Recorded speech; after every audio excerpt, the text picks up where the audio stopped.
Hello everybody and welcome to a brand new guide video with me, Sherman. Today guys, we're going to be going over the Dragonknight class, its skills, its passives, and its morphs in this video so you guys can see what the Dragonknight is all about. But this is a guide to the Dragonknight class, so let's go ahead and get started. So, first thing is, all classes have 3 skill lines. Each skill line pertains usually to a different thing. When you look at it in detail, like one will be about tanking, one will be about support, one will be about damage, and it's just how the game works. It's just how they designed each class to work that way. So starting with the Ardent Flame, which is more of your damage dealer line, starting with the passive abilities, because we're going to work through the passives first, and then we're going to do the active abilities, then the ultimate. So the passives for the Ardent Flame is Combustion is the first one, and this one, what it does is it increases the damage of your burning and poisoned status effects by 50%. So this means if you apply burning or poisoned status effect with anything, doesn't matter if it's a fire staff, if it's a bow with poison abilities, or your own class abilities that apply these things, you get 50% more damage on those status effects.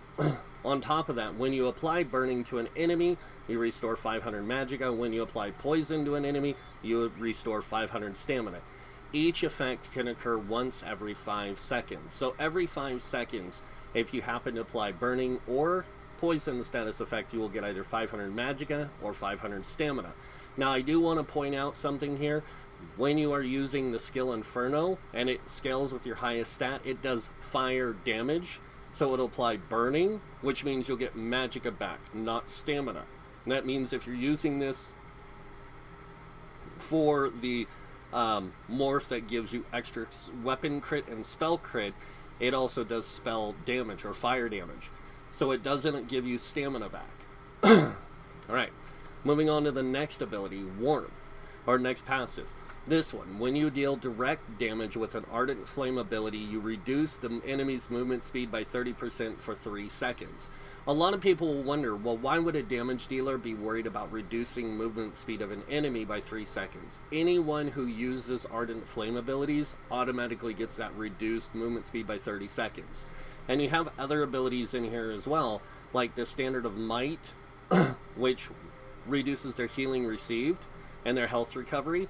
It also does damage, and it also can give you a way to increase your damage or reduce your incoming damage. So both of those things, along with that 30% damage or that 30% speed thing, can really affect your character overall, because you can keep more enemies closer to you with that.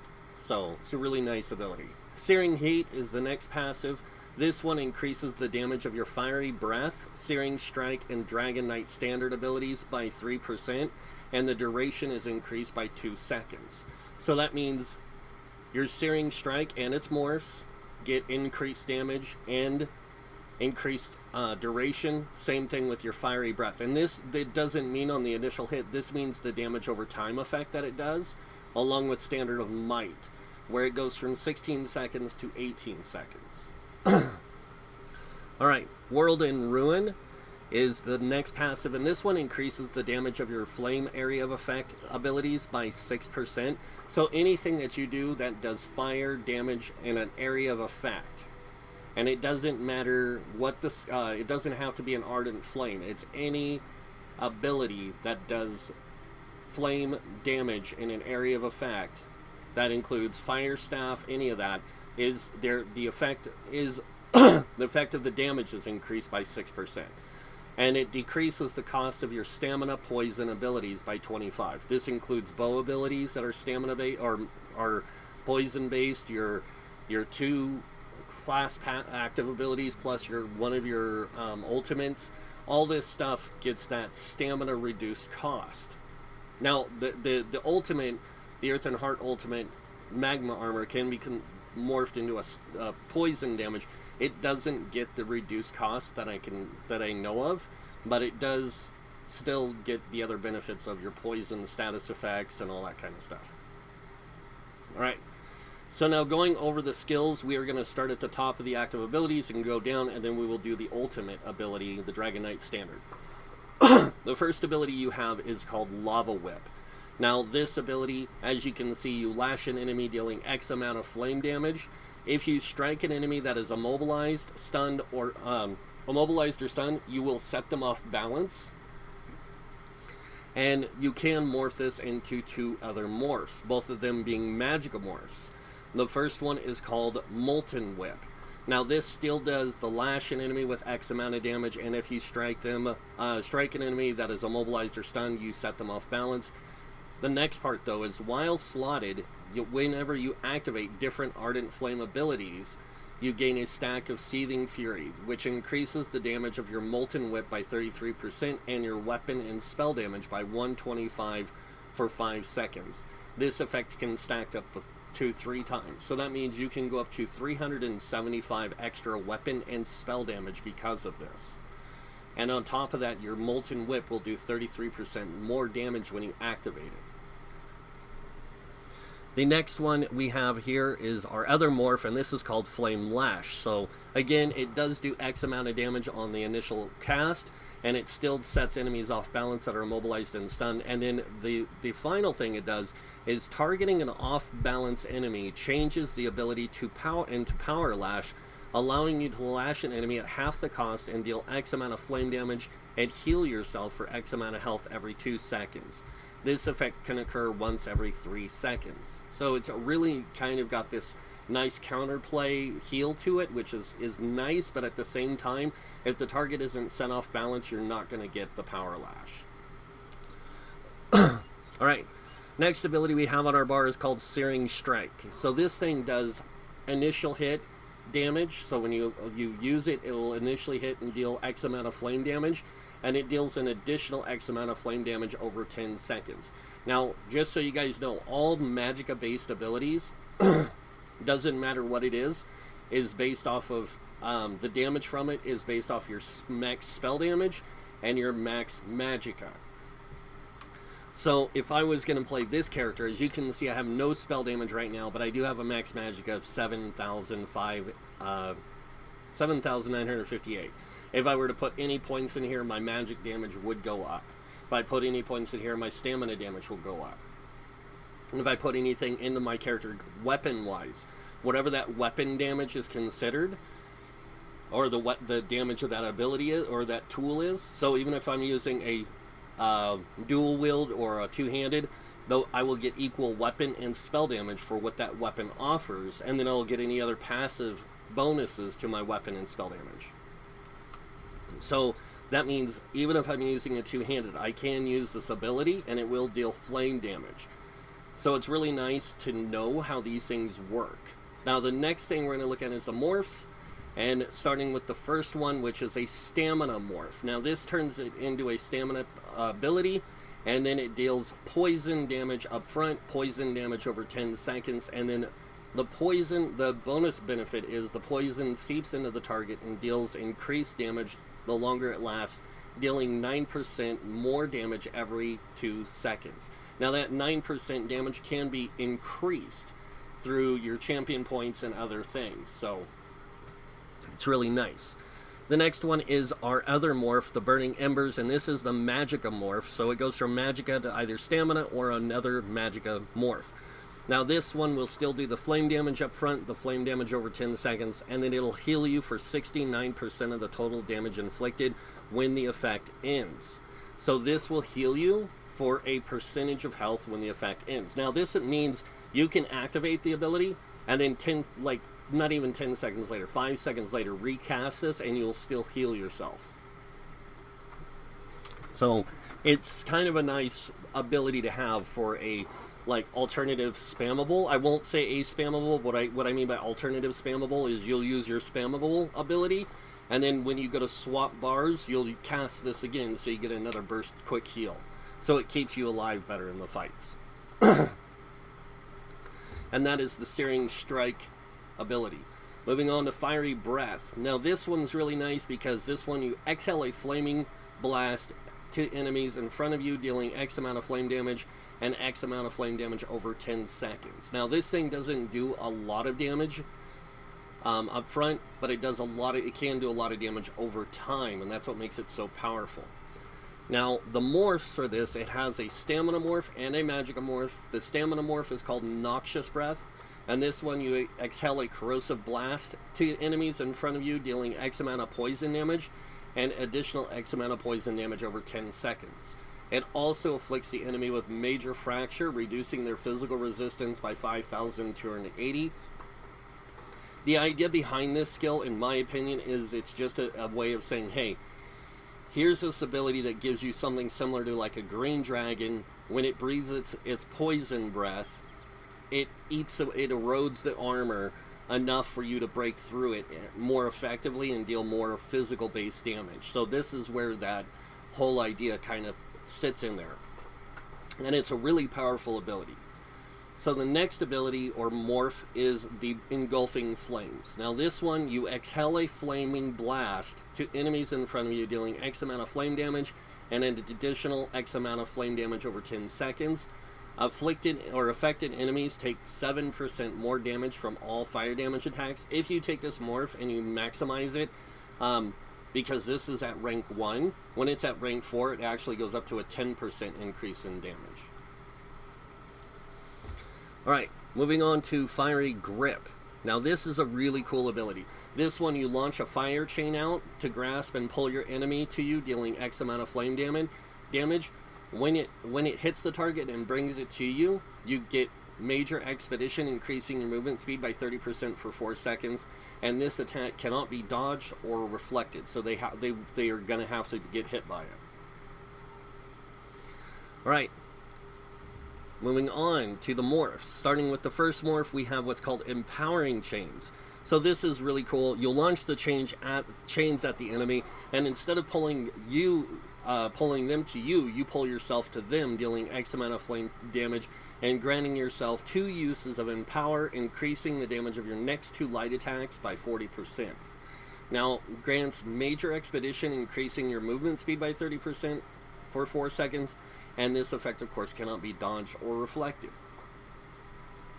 The other one is called Unrelenting Grip. So this one is pretty much like the original morph, or the original version, except it does gain 1 extra benefit. So this one, when you use it, it does X amount of flame damage, pulling the enemy to you, grants you Major Expedition for 4 seconds for 30%.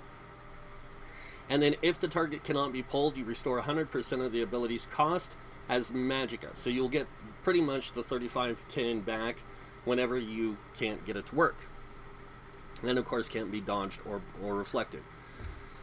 Now, moving on to the next ability, which is called Inferno. This one, you activate the Aura of Flames, which launches a fireball at the nearest enemy every 5 seconds, dealing X amount of flame damage. While slotted, you gain Major Prophecy, increasing your spell critical rating by 2191, and this ability scales off your highest offensive stat.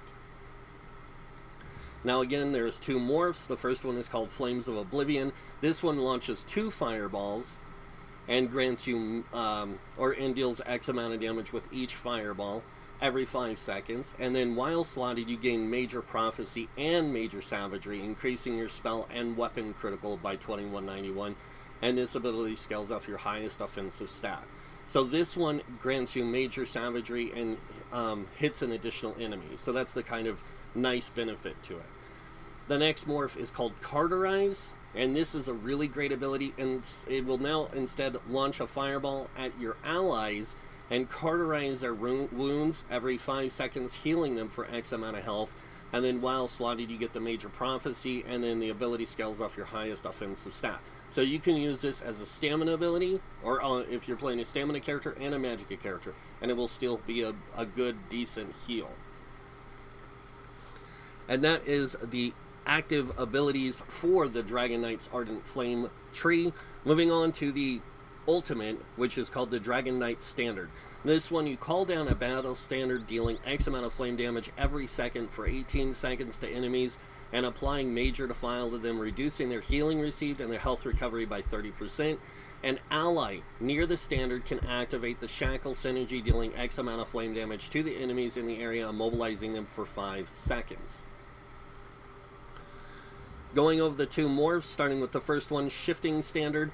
This one, basically, what it allows you to do is you call down the standard, it deals X amount of damage over 27 seconds, so it does more damage over time, and keeps that major to file, and so it reduces our healing received and health recovery by 30%, but you can activate this ability again to allow you to move the standard to your location. So you can drop it, move to a new location, and resummon it to that spot. So you can constantly move this around the battlefield. It's a really effective way to make sure that you keep this applied to your enemies, that damage over time, and that major to file. And of course, it still has the Shackle synergy. The next one is called Standard of Might. Now this one, you call down the standard of the battle standard, dealing X amount of flame damage every 18 seconds, getting the major to file again, reducing healing received and health recovered by 30% for the 18 seconds, and then standing in the area increases your damage done and reduces your damage taken by 12%. At max rank of 4, it's 15%. An ally near the standard can activate the Shackle synergy, dealing X amount of damage. So it just stays and basically gives you an increased damage and reduced damage taken effect. This is really good for tanks. It's really good for damage dealers, because especially if you're a light armor damage dealer, that 15% damage reduction comes in handy. Alright, next line is going to be the Draconic Power. Now this is more of an effective tank line. I know a lot of people won't see that, but when I go over the passives and the active abilities, you'll see what I'm talking about. Starting with the first passive, Iron Skin, increases the amount of damage you can block by 10%. This doesn't matter what weapon type you're using, whether you're using sword and shield, bow, dual wield, fire staff, lightning staff, ice staff, you will always get 10% extra damage you can block. Now, if you guys don't know, any weapon you block with that's not a sword and shield gives you 10% mitigation and will block 10% of the incoming damage automatically. So no matter what, DKs are already built like tanks with any weapon. So they can block 20% of the incoming damage without needing the benefit of sword and shield. Now when they use sword and shield, they get a 30% mitigation capability when blocking. Burning Heart. Now this one, while a Draconic ability is active, your healing received is increased by 12%. So anytime you have any of these abilities active for any durational time, your healing received is automatically boosted by 12%. This is why it works so well for Dragonknights to be tanks, is they get, one, they get this Iron Skin, and two, they get this extra healing received by 12%. The next ability they have is called Elder Dragon. Now this increases your health recovery by 5% for each Draconic ability slotted. So that means if you have 3 of this ability slotted on one bar, 3 on the other, you will get a total of 15% health recovery on both bars. And it works out really well when you can figure out how to do that. On top of that, it increases the range of your instant melee attacks by 2 meters. So any melee attack you deal, or your range of your melee attacks, in the sword and shield, it doesn't matter, will always get 2 meters extra. Next ability we have is called Scaled Armor. Now this increases your spell resistance by 3,300. So a lot of times people will see when I do builds for the Dragonknight and the champion points, I will put 38 points into one resource. That'll give me 32,050 resistances. So it just barely puts me under 3,300. But then I get other benefits or perks from other armor types. So I get extra physical and spell resist from wearing heavy armor, each piece of heavy armor, and then light armor piece will give me extra spell resist. So that's why I get these more equalized or balanced resistance views with my characters, because the way I do the CP and everything. Alright, now starting with the active abilities, Spiked Armor. So what this does is this releases your inner dragon to gain major resolve and major ward, increasing your physical and spell resistance by 50 to 80. So 5,280 extra resistances for 17 seconds. While active, your armor returns extra magic damage to the enemy that uses a direct damage attack against you. So that means if somebody hits you while you have this active, you're gonna, and it's direct damage. Doesn't matter what kind, if it's a bow, shot, staff, heavy attack, whatever, or light attack, and it deals direct damage, it will deal that X amount of damage back to them no matter what. On top of that, the Major Ward and Major Resolve is really nice because getting that extra benefit of resistances makes you super tanky. Alright, going over the morphs here, starting with the first morph, we have Hardened Armor. Now this is a really cool one. This is one of my preferred ones used. Besides giving you the Major Ward and Major Resolve for 20 seconds now, it also gives you a damage shield that absorbs up to X amount of damage for 6 seconds. The portion of this ability scales off your max health, and that means just the shield strength scales off your max health. So the higher your health, the bigger shield you get. And then while active, your armor returns X amount of damage still to direct damage attacks against you. Moving on to the next morph, we have Volatile Armor. Now you can see both of these are Magicka based skills, so it does take max Magicka to cast these. And this one, when you cast it, you get the Major Ward, Major Resolve, increasing physical spell resist by 50 to 80 for 20 seconds. But now you release a spray of spikes around you, causing enemies hit to take X amount of magic damage over 10 seconds. So this applies a dot to the enemies. It's really nice. And then while active, your armor returns X amount of damage for direct damage against you. Again, it gets that really nice benefit, but it also gets that nice dot damage, which makes it really effective for somebody who's playing a very effective dot build to bring this along so they can apply that dot. And that dot is based off your max Magicka and spell damage. Moving on to Dark Talons. Now this is a really cool ability. You call for talons from the ground, dealing X amount of magic damage to enemies near you and immobilizing them for 4 seconds. So basically these claws come up and grab the enemy and hold them in place. An ally near the talons can activate the Ignite synergy, dealing X amount of damage to all enemies held within the claws. So you can grab up to, I think, 6 enemies at one time. If you grab all 6 and somebody casts the synergy, they all take that extra damage on top of the damage they took when they initially got hit. And then they are still immobilized for the 4 seconds. Alright, now going over the morphs. Starting with the first morph, we have Burning Talons. So this one changes from magic damage to flame damage on the initial hit, and it deals flame damage over 4 seconds, along with the immobilizing them for 4 seconds. This is really good for someone who plays more of a magic damage dealer, but wants a way to hold enemies in place so he can deal more damage to them. This is the start of that. An ally near that can activate the synergy as well, dealing damage to all enemies held. Now it does deal the magic damage on the held enemies. The next one is called Choking Talons. This one you call for the talons from the ground, dealing magic damage to the enemies and immobilizing them for 4 seconds. Enemies hit are afflicted with minor maim, reducing their damage done by 15% for 7 seconds. A lot of tanks like to use this because this allows them to put minor maim on multiple targets at once.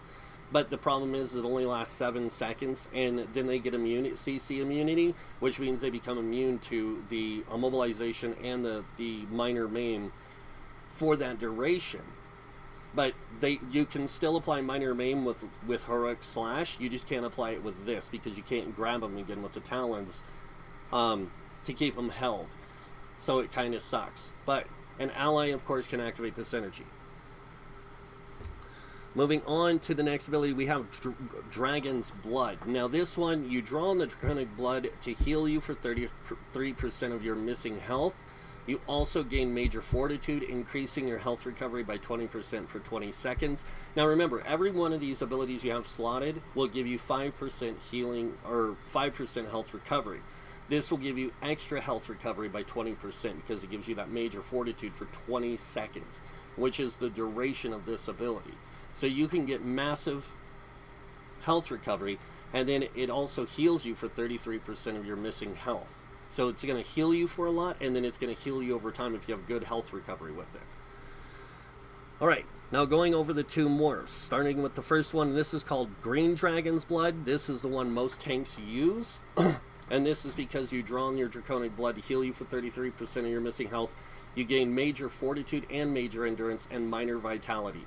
You increase your health recovery and your stam recovery by 20%, and your healing received by 8% for 20 seconds. That 8% healing received also applies to health recovery because it will boost the health recovery part too. So the more health recovery you have, the more healing effect you get, the more effective it is. So, and then whenever you activate one of these, I do want to point this out. You get the Burning Heart, which increases your healing received by 12% for the duration of that morph, which is 20 seconds. So you get 20% healing received. It's crazy. Moving on to the next morph, we have what's called coagulating blood, and this one you draw on your draconic powers to heal you for X amount, receiving increased by up to 33% of your missing health. That numeric number there is based off your max magicka and spell damage. So the healing itself that you heal for is that plus 33% of your missing health. This one actually heals you for more, but it's based on max magicka. So it's better for a mag tank to use this than a stamina tank. On top of that, you do get the major fortitude, increasing health recovery by 20%. And then, like I said, now it heals based on magicka and spell damage. Moving on to the next ability we have is called Protective Scales. Protective Scales. Flex your scales, reducing your damage taken from projectiles by 50% for 6 seconds. So basically any projectile coming at you, that means a bow and arrow or an arrow shot, any arrow shots, any magic spells that are cast at you that are considered projectiles are reduced by 50% for 6 seconds. It's pretty nice ability. A lot of people don't use this. Now moving on to the morphs, starting with the first morph, we have Protective Plate. Now this one does the same thing, reduces projectile damage by 50% for 6 seconds, but you also gain immunity to snares and immobilizes for 2 seconds. So it's a great way to get that immunity to those things if they're applied to you. The next one is called Dragon Fire Scale. This is my preferred use one. Does the same thing, reduces the incoming damage by 50% for 6 seconds from projectiles, and then while you are hit with a projectile, you retaliate by launching a fiery orb at the attacker that deals X amount of flame damage. This effect can occur once every half second. So pretty much somebody hits you with an ability that's a projectile, you can fire back at them, dealing X amount of flame damage. That's why I like it a lot. And I like to use this in PvE and PvP. Moving on to the next one, Inhale. Now this is a really great ability. This one you channel draconic energy to suck in the air around you, dealing X amount of magic damage to nearby enemies and healing for 100% of the damage caused. Excuse me. After 2.5 seconds, you exhale, dealing flame damage to nearby enemies. Now again, this has 2 morphs, starting with Deep Breath. This one does pretty much the same thing, but the first hit will interrupt an enemy. So basically, you'll suck in the air, dealing X amount of magic damage, healing for so much, and then any enemy hit that is casting is interrupted, stunned for 2 seconds, and set off balance for 5. After 2.5 seconds, you breathe out, dealing X amount of fire damage. The next one is called Draw Essence. So this one is a little nice. I like this one a little bit more. It's a little bit more player friendly in my opinion. It does magic damage still to nearby enemies and heals you for 100% of the damage caused, but after 2.5 seconds you exhale, dealing X amount of flame damage to nearby enemies and restoring 10% of the ability's cost for each enemy hit as magicka. So each enemy you hit with this will return 10% of the magicka's cost. So you basically get, I think it's like 1,000 something depending on how many enemies are near you. Like if I have 6 enemies near me, I'll roughly get almost 1,000 resources back when I cast it. It's really nice. And that is it for the active abilities. Now we're going to move on to the ultimate, which is Dragon Leap. Now a lot of people will say this isn't really effective for a tank, but let's go ahead and read what it says. So Dragon Leap, launch yourself at an enemy, dealing X amount of physical damage to all enemies in the area, knocking them back 4 meters and stunning them for 2 seconds. This is a great CC ability. So I really like using this sometimes when I'm tanking and even when I'm playing damage dealer. Moving on to the morphs, starting with the first one, this is called Take Flight. This one launches yourself at the enemy. You deal physical damage instead of magic damage to all enemies in the area, knocking them back and stunning them for 2 seconds. This has a reduced cost and increased damage and range, so it's really nice for that. The other one is called Furious Leap. Now this one, you will launch yourselves at an enemy, dealing X amount of flame damage to all enemies area, knocking them to back, stunning them for 2 seconds. But after leaping, you gain a damage shield that absorbs 100% of your max health and damage for 6 seconds. I like using this because it deals flame damage, and then you get that nice damage shield for 100% of your max health, which is amazing. And it lasts for 6 seconds. And it's a kind of cheap ultimate, 125, so I like using it. And that is it for the Draconic powers. We're going to move on to Earth and Heart. And of course, starting with the passives. Starting with the first one, Eternal Mountain. This one increases the duration of your Eternal Heart abilities by 20%. So that means all your Eternal Mountain, or sorry, all your Earth and Heart abilities get 20% duration added to them. The next one we have is called Battle Roar. This one, whenever you cast an ultimate ability, you restore X amount of health, stamina, and magicka for each point of ultimate cost. If you guys haven't noticed a thing here about the way Dragon Knights work with their resource return, a lot of their stuff is based off of their passives, and their active abilities will give back resources. So like if you're using the Ardent Flame abilities, they can give you 500 magicka or stamina if you apply burning and poison status effect. This side over here, anytime you activate an ultimate, you get X amount of resources back. The Draconic morph of the Deep Breath will give you magicka back for casting that ability and hitting multiple targets with it. So it's a really interesting way how these guys work with their resource management and their sustainability. Now moving on to the next one is called Mountain's Blessing. When you cast an Earth and Heart ability, you and your group gain minor brutality for 20 seconds, increasing your weapon damage by 10%. If you are in combat, you also generate 3 ultimate. This effect can occur once every 6 seconds. And just so you guys know, as long as you're in combat and you have an Earth ability slotted, it will give you the 3 ultimate every 6 seconds.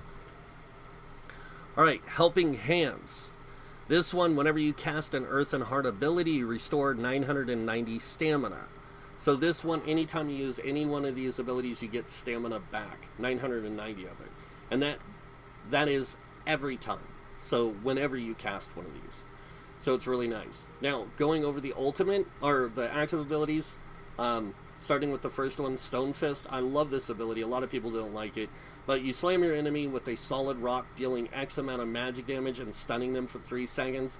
It will deal 100% more damage if you successfully stun the target. Now, if the enemy has stun immunity, it won't work on him. If it's a boss, it won't work on him. The stun won't. But if it's a trash mob, you can stun them, and you're going to get that higher damage output with this ability. It's a really good ability that's just underused. Moving on to the morphs. Starting with the first morph, we have Obsidian Shard. Now this one, you slam a rock into the enemy, dealing X amount of magic damage. If you haven't noticed, the damage is reduced. But now, when you hit the target and stun them for 3 seconds, it doesn't matter whether you stun them or just hit them, you'll heal you or an ally for the near the enemy for health. So you'll heal yourself or somebody else. So it's a really nice, like, I'm going to help my group, stun this guy, heal up somebody. So it's really nice for that. Moving on to the next one, Stone Giant. This does the same thing, but the stun lasts 3 seconds, and it deals magic damage, and deals 100% more damage if the target is stunned. You also gain Minor Resolve and Minor Ward, increasing spell and physical resist by 1320 for 14.4 seconds. So that's a really good, like, oh crap, I'm going to get hit really hard soon. I want to get all my resistances as high as possible. Next ability is called Molten Weapons. Now this one, charge you and your allies' weapons with volcanic power to gain major sorcery, increasing spell damage by 20% for 36 seconds. Now it doesn't matter whether you're using a two-handed weapon, a staff, a bow, a dual-wield sword and shield. If you activate this, you will give everybody in your group 20% spell damage. So it'll increase all their spell damage by 20% if they don't have major sorcery already applied. And it lasts for 36 seconds. So that's really good. And then on top of that, you'll get 990 stamina. So moving on to the morphs, starting with the first morph we have is called Igneous Weapons. This is my preferred use skill. This one, basically, you charge you and your allies' weapons with volcanic power, gaining major sorcery and major brutality, increasing spell and weapon damage by 20% for 38.4 seconds. Now, if you guys didn't know, that's a quite the boost. So 2.4 seconds added to it is nice. On top of that, you also give major brutality as well. Moving on to the other one, this one is called Molten Armaments, and it does the same thing as the original one. It gives the major sorcery for 36 seconds, but it also, your own damage with fully charged heavy attacks is increased by 35% while active. This is really, really good, especially if you're using a fire staff. That 35% damage added on top of the 35% you might be getting from CP heavy attacks, this thing hits like a bus. Or those abilities will hit like a bus. Alright, moving on to the next ability, which is called Obsidian Shield. This one, basically, you call the earth to your defense, granting damage shield for you and your nearby allies that absorbs X amount of damage. The portion of this ability scales off your max health. You also gain major mending, increasing your healing done by 25% for 3 seconds. So the nice thing about this is you do get major mending, which increases your healing done, but on top of that, you also get this really nice damage shield that's based off of your max health. And not only do you get it, but your allies get it as well. Now, it does have 2 morphs.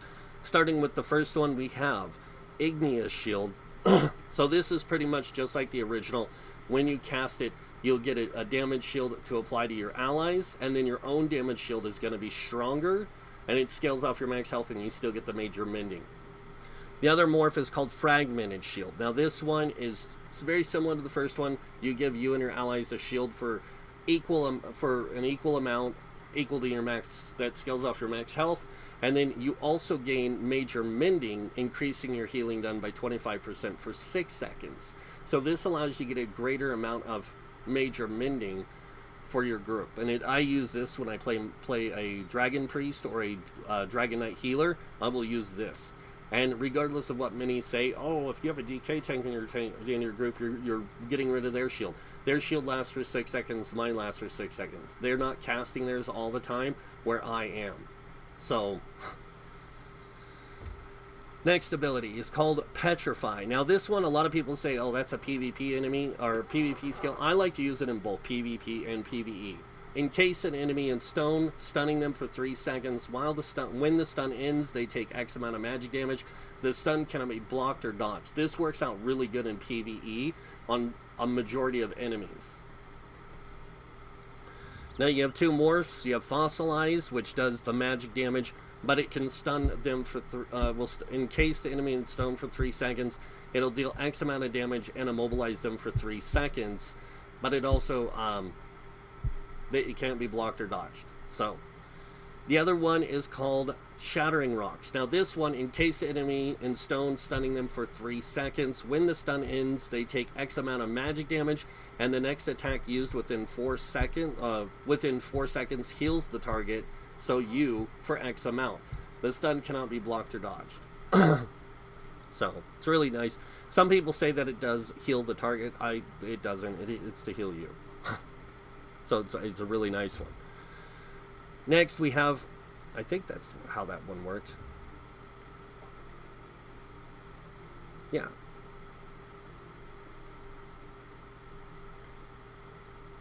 Yeah, it'll heal the target it hits. So the next one is called Ash Cloud. Now a lot of people use this and a lot of people don't. I like to use this, and I'll explain why. So this ability, when you cast it, you summon a scorching cloud of ash at the target location, reducing enemy movement speed by 70% and healing you and your allies for X amount of health every second while they're in it. Now, this has a 5-meter radius around you. So when you cast this, it's like a big circling, smoldering cloud of ash that flies up in the air. Any enemy who walks into that circle, their movement speed is reduced by 70%, and they get the extra. You get the healing while you're in it. Now, the nice thing is that if you actually hit them with, say, the flaming breath, you also get the searing heat, the warmth, which reduces their movement speed by 30% for 3 seconds. So not only does their movement speed first get reduced by 70%, it gets reduced by an additional 30% of what's left over of their movement speed. So if their movement speed is reduced by 70% at first, that leaves 30% left over. They don't get 30%, that 30% removed, they get 30% of that 30% reduced. I know, it sounds weird. But that's what happens. They pretty much come to like a snail's crawl and barely can move it. And that means you're going to hold them, and you're basically immobilizing them to a certain degree. And they're going to take a lot of damage. Now, this has two morphs. The first one is called Cinderstorm. Now, this one will basically do the same thing, reduce the movement speed, and heal for a higher amount. And then you have Eruption. Now, this one converts to a damage-dealing ability instead of healing, so it'll deal fire damage every second for 18 seconds, and it deals initial damage immediately. So it deals fire damage immediately and fire damage over 18 seconds every second. And then the 70% movement speed reduction. This is really good damage dealing ability. It's also a great heal. So, and that is it for the active abilities. Now we're going to go over to the ultimate called Magma Armor. This one, ignite the molten lava in your veins, limiting incoming damage to 3% of your max health and dealing 126 flame damage to nearby enemies each second for 12 seconds. And it's X amount of flame damage for each second because it's based off your max magicka or stamina, whatever resource you have, which is higher. All ultimates work that way, by the way, if they deal damage. So this has two morphs. Starting with the first morph, we have what is called Magma Shell. This one gives you the same thing. It gives you the damage reduction at 3% of your max health, and then flame damage to near enemies, but for 12 seconds. But when activated, nearby allies gain a damage shield for 100% of their max health for 10 seconds. So it's a really big shield, and it's really great for group support.